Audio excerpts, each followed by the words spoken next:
छौँ हामी हाम्रो फुचर गोर्खाको 3 भाइ केटाहरू एउटा चाहिँ जिसीको पहिलो फेज पास गरेर कुद्नु जाँदैछ भने हामी चाहिँ यो मान्छे चाहिँ फेल भएर गएको छैन भने म चाहिँ मेरो चाहिँ 21 गते बाँकी छ।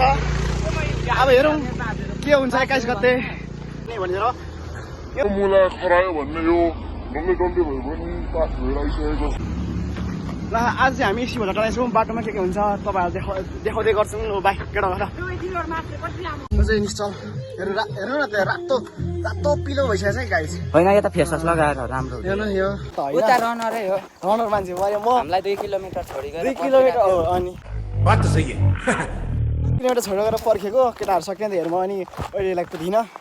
अब यहाँबाट लगभग हामी पुग्नु चाहिँ त्यो डाँडामा मात्रै पुग्नु पर्ने हो।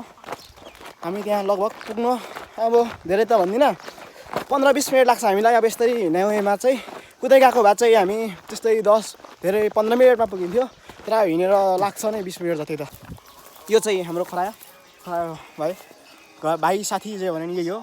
अब यो फेस 1 पास गरेर कुद्न आएको सकेन कि भाइले सकेन के भएको यो ट्याङ्की हो यो चाहिँ। ल सुरु गरौँ। हेर्नुहोस् गाइस शिव झट्टा जति गर्न हाल्दैछ अरे साह्रो रातो भाग्य लाल टमाटर बरु सेतो हुन्छ त्यो पनि याद भएको छैन तिम्रो बाटो हेर्छ म सहरमा बस्ने मान्छे नि फेरि ऊ चाहिँ सबैभन्दा अलिक बेसीको मान्छे भनेको यही मान्छे फेरि बेसीको चाहिँ अलिकति यो पनि बेसी हो तर म चाहिँ अलिक लेख्नै पर्छ। यो हेर न खरायो डिक्टेलतिर त ऱ्याबिट भन्ने चिज छ भने अलिकति ऱ्याबिट यस्तो हुन्छ। हामी जानुपर्ने त्यो डाँडा हो यो डाँडा हो भने यो डाँडा पुग्नुपर्ने हामी लाग्छ नि उसलाई कस्तो लाग्छ अहिले खोला पुगेपछि थाहा हुन्छ के हुन्छ तर तपाईँहरूलाई देखाउने नै छौँ खोला पुगेर गाइस भ्लग चाहिँ नहेर्नु नसुन होला हुकुम दाइको च्यानलबाट। यो हाम्रो खरायो भाइ अघि कुद्नु सक्यो भने फेरि कुद्नु भन्दैछ।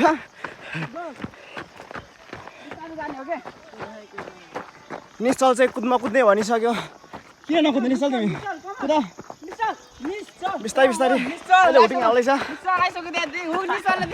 निश्चल आइसक्यो। हामी यहाँ हेर्नु यहाँबाट उँभो भेटार पुगिन्छ भने यहाँबाट उँधो शिव झट्टा जाने बाटो जाने बाटो चाहिँ यता छ ल यता भेटार जाने बाटो यो शिव झट्टा धरान आएपछि फर्स्ट टाइम है यो। तर बाटो थाहा छ हामीलाई बाटो चाहिँ हामीले मान्छेलाई सोध्दै गएको रोटेट गइन्छ पुगिन्छ भने यहाँ भर्खरै हामीले ऊ देखिसकेको थियौँ उतै हो भनेर हामीलाई थाहा भइसक्यो। फुटबल प्लेयर नि हो हेर्नुहोस् है हामी पुग्न लागिसक्यौँ। हेर्नुहोस् ऊ त्यहाँनिर पुग्नु पर्ने छ। अब धेरै लाग्दैन। मेरो साथीले लिची जुस भिडियोमा टिपिसक्यो निश्चलले एक्सट्रिम देखाउँदै एक्सट्रिम हो भित्र छ छैन त थाहा छैन तर टिम चाहिँ टिपिसक्यो है केटाहरूले। मान्छे डुब्ने पानी छ भनेको है मान्छे डुब्ने पानी छ भनेको खोइ खोला त हेर्छु उतलाई त सुक्खा देखिन्छ त यार के भएको यस्तो हो यो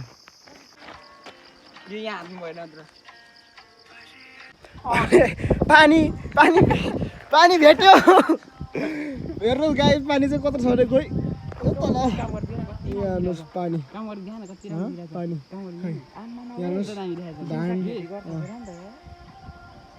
शिव झट्टामा अस्ति आइसक्यौँ। यो पानीको भिड हेर्नु त आम्मामा कसम यो पानी चाहिँ अचम्म खालको छ। फेरि यो खालको पानी चाहिँ जो गयो भने थाहा पायो भने ठुलो आउँछ अहिले सानो आइरहेको छ क्या कस्तो छ पानी दिपन भाइ यहाँको पानी मिठै छ यता हेरिदिन्छ रातो अझै रातो हुँदैछ अझै अलिक कम हुँदै थियो अलि रातो हुँदैछ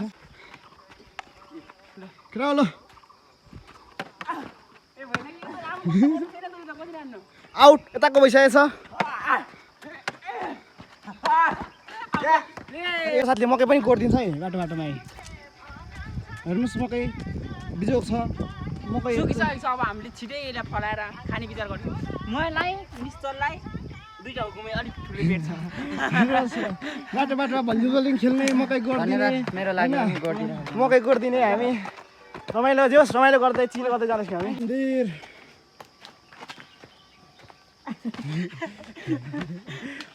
ढोकेको छ जोस् ढोकेको छ केटाले केमा आएको भाइ त्यसरी सय रुपियाँ थियो र गाइज मैले टिकट लिइसकेँ नत्र टिकट टिकटै लाग्छ टिकट लाग्छ थाहै थियो नि हामीलाई आधी जस्तो भयो तर मिलाइदिन्थ्यो ओइ यहाँ कस्तो कुरा गरेको मिलाउनु कुरा गरेको थियो म भन्थेँ नि नमिलाएर भन्नेहरू न बेराममा बाख्रा चलिरहेको छ माथि बस्तिर टक्क यहाँदेखि उसले आएर फर्किने 30 रुपियाँ गरेर 30 रुपियाँको टिकट 40 रुपियाँ हालिदिएको मैले 10 रुपियाँ के को खाइदिएँ मैले असल 10 रुपियाँ